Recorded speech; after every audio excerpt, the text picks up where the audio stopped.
This is an overview of RijndaelOverview, a military-grade cipher released into the public domain and adopted by NIST as the advanced encryption standard. Encryption is the process of taking plain text and applying a key in some clever way to produce an unbreakable cipher. RijndaelOverview is a block cipher processing 16 bytes at a time. A byte's hex value can be broken into upper and lower nibble, which RijndaelOverview makes use of, as we shall see.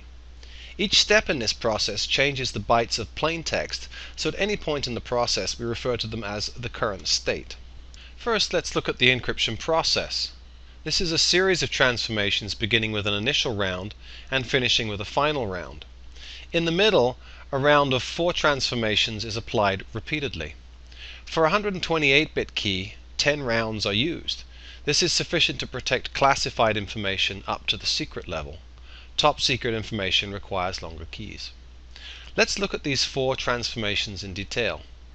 Subbytes, shift rows, mix columns, and add round key. Starting with the first byte, we use a substitution box to look up a new value.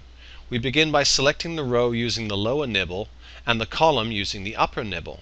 This gives us a new hex value for the first byte, D4.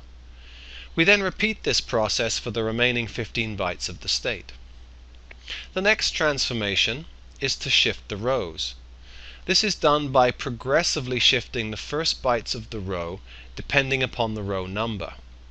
Row 0 is not shifted at all, row 1 is shifted 1 byte, row 2 2 bytes, and so on. Next we mix columns to provide the second essential quality of encryption identified by Claude Shannon in his 1949 paper, diffusion. 4 bytes of each column are combined using an invertible linear transformation such that each input byte affects all 4 output bytes. This is done by taking each column at a time and applying an MDS matrix. Finally, in the add round key step, a subkey is combined with the state. We add the subkey byte by byte, shown here 1 column at a time. For each round a different subkey is used. The subkeys are derived from the main key, as we shall see next.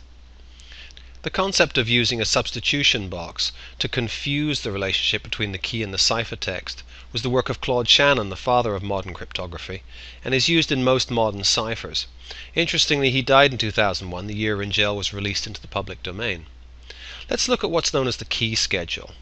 This is where the key is expanded from a short key of 16 bytes into a number of separate round keys also of 16 bytes.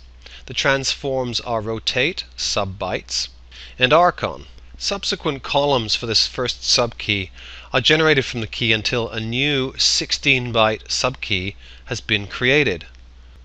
Once this is complete, the process is repeated to create the next subkey.